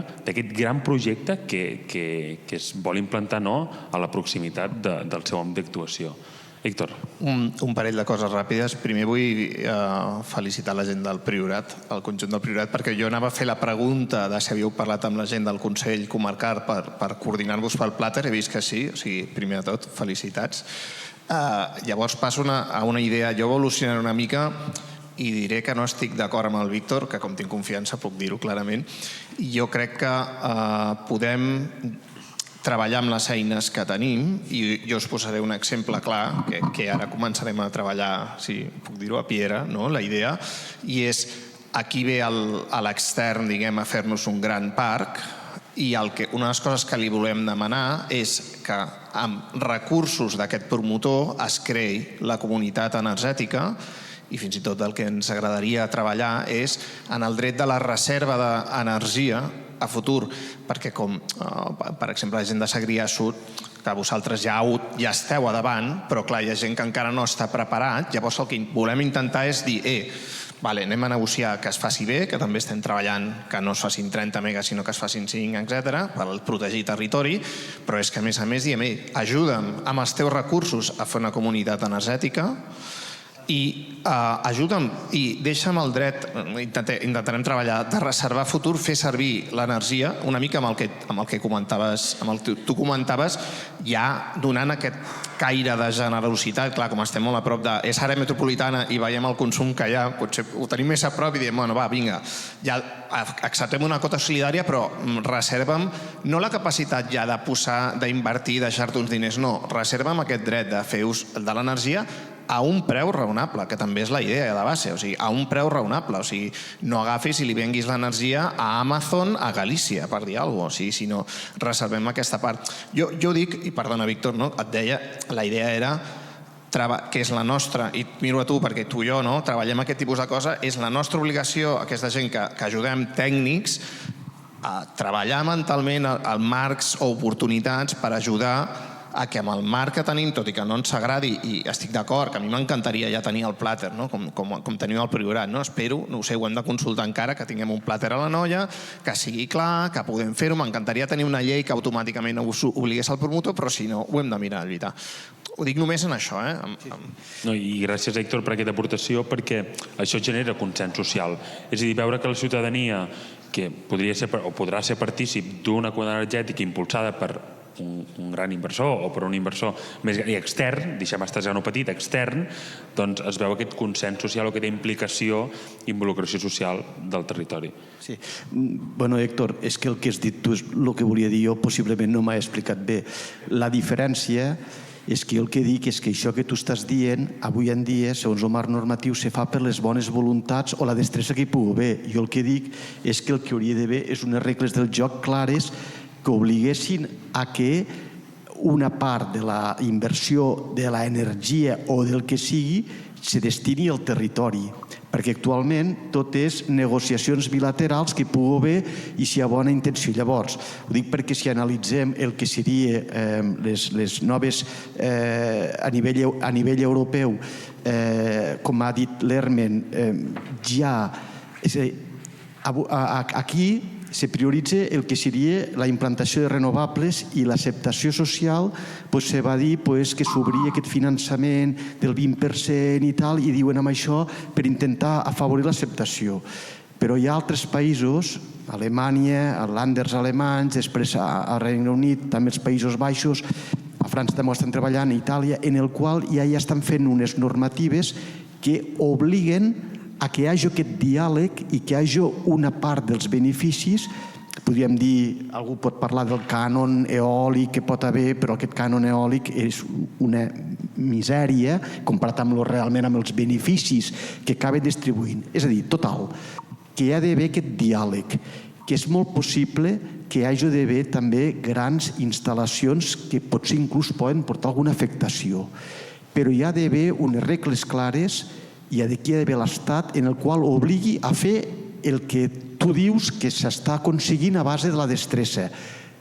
Penso jo que és la clau, perquè dèiem, per intentar que hi hagi aquesta acceptació social i també a nivell territorial de que no veguin, que acabi passant, que el territori no veuen el que li toca el molinet de primera, però acaba marxant, no? Però que hi hagi un retorn a nivell del territori. Que és això. Víctor, continuant aquesta conversa, que aquí es diu l'obligatorietat d'obligar a que hi hagi aquest diàleg. Una altra forma seria que hi hagués un incentiu. Ara, fa molt poquet, el 3 de juny, va haver-hi un decret llei de la Generalitat amb un gran titular que, a part d'incorporar els emmagatzematges, també deien que les instal·lacions de generació es consideren d'interès públic i el que volen és agilitzar els tràmits. Però ho estem posant tot al mateix pack, no? I per què no anem a diferenciar aquests projectes que realment s'estan fent bé, que hi ha una integració paisatgística i una integració social i que no han complert simplement amb allò normatiu que t'obliguen d'oferir una participació ciutadana, sinó que han anat més enllà, no?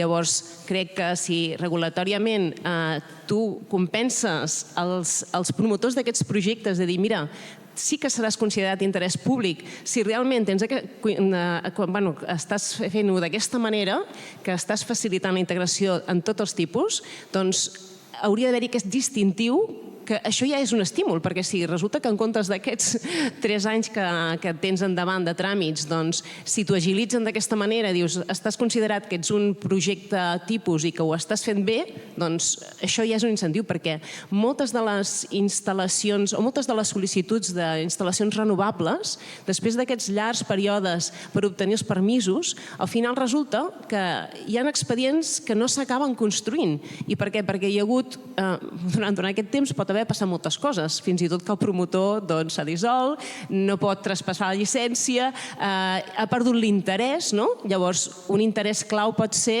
anem a escurçar aquests terminis amb els projectes que s'estan fent bé. Penso que ha de ser alguna més que obligatori. 100%. Escolta, jo per acabar sí que m'agradaria ficar damunt de la taula que hi haurà comunitats energètiques que potser no us afecta, però a nosaltres a rural els 2 quilòmetres ens trenquen per la meitat. Nosaltres entenem que s'hauria de fer una pressió brutal per aconseguir com a mínim 25 quilòmetres. Mireu, abans de ser políticament correcte, el Santi Martínez deia si el Timbavé del Bruc, si l'Isidre Jussà s'hagués tocat els collons en comptes de tocar el timbal, ara serien francesos i tindrien comunitats energètiques de 25 quilòmetres. I per nosaltres a rural això és algo que ens hauria, és que podríem passar en molts llocs olímpicament de les grans distribuïdores i Red Eléctrica, que és aquell ente que no hem sabut mai. Si jo avui tingués que me diguessin et donem 1 milió d'euros si aconsegueixes parlar amb algú de Red Eléctrica, és que no ho aconseguiria. Són aquells entes que existeixen. Llavors, sisplau, legislativament, el que dius abans, quan parlo amb polítics, Víctor, vosaltres que teniu més contacte cada dia, foteu cissalla, els 2 quilòmetres. Una taula rodona en la qual surten tots els representants polítics i explicar-los tot això. Sí, els 2 quilòmetres, de veritat, ens trenquen per la meitat. No hi ha res. Sí, jo molt breument, abans d'anar a dinar, soc la Gaia Delia, de Batec, el Pol Cooperatiu per a la Transició Energètica. Agrair-vos la taula, crec que és molt interessant. Jo he trobat a faltar gent de ciutat en aquesta taula, perquè aquesta corresponsabilitat i aquestes polítiques compartides crec que són essencials, i no del de l'escenari, sinó escoltant, reflexionant i compartint. I sobre les últimes intervencions m'ha semblat interessant el que deia l'Hermen, l'experiència de Falset, el Priorat, jo crec que ja podem dir que també sou referents, per anar diversificant també en referents en models de comunitats energètiques i transició energètica justa. Jo crec que hi ha una paraula que sovint fem servir, és el tema de la sobirania, i per mi el tema del finançament i la sobirania són 2 temes claus. I a mi m'agradaria veure fins a quin punt els inversors exògens, em sembla que has dit, Adrià, abans, estan interessats en participar des de la banda econòmica, economicista, amb interessos financers, però sense aquesta capacitat o poder de decisió en estructures que ja existeixen o que s'estan conformant i que decideixen elles en aquest diàleg, en aquests plates territorials o conseqüentment amb el que decidim com a model de país, espero algun dia tirar endavant, perquè si no una mica l'amenaça que aquests projectes que venen de fora, finançats de fora, puguin replicar dinàmiques que s'estan donant amb l'eòlica, doncs això per nosaltres és una amenaça, i per tant nosaltres apostem més per un model de sobirania energètica amb estructures existents. Les cooperatives agràries crec que són un exemple, però altres estructures ja existents o en vies de creació que, per què no, puguin atraure el finançament i puguin construir els seus parcs eòlics, que puguin decidir elles. Si no, correm una mica el risc, i ara agafeu-me amb totes les pinces, jo, persona de Barcelona, urbanita,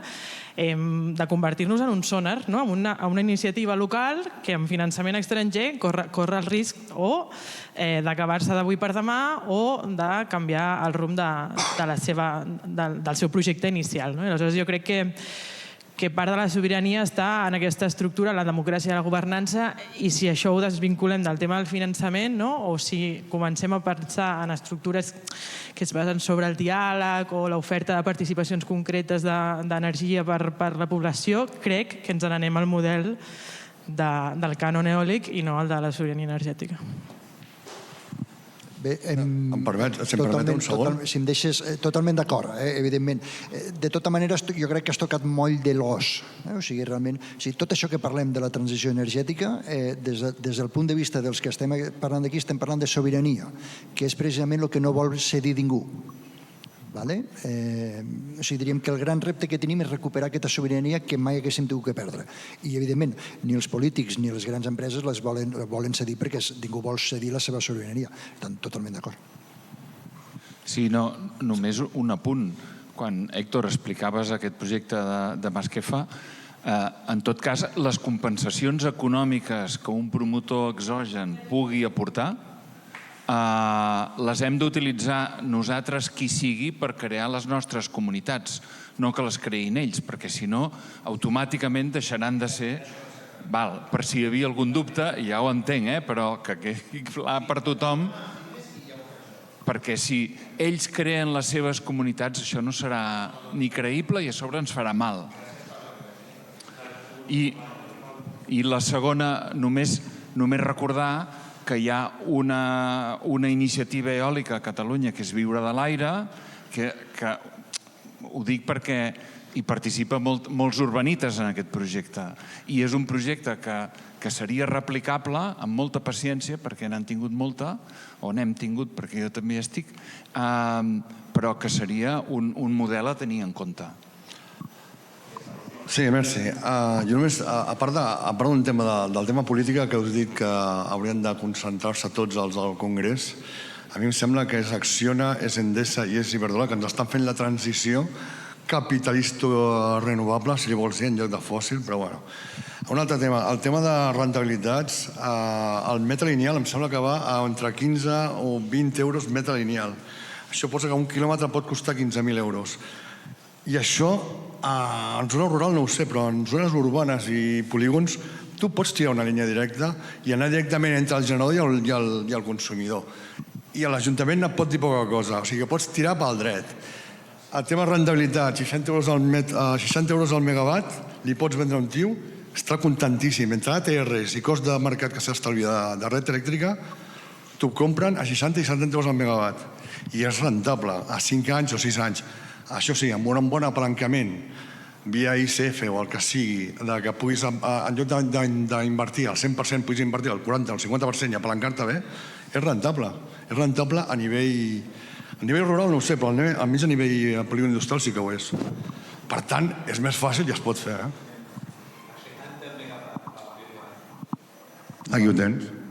Val, doncs, després de 2 hores, que hem passat un quart d'hora més del previst, donem per acabada aquesta taula. Recordeu que ara anem a dinar, a la tarda hi ha 2 taules més, i seguim conversant, qualsevol cosa, ens veiem i ens trobem pels passadissos. Gràcies.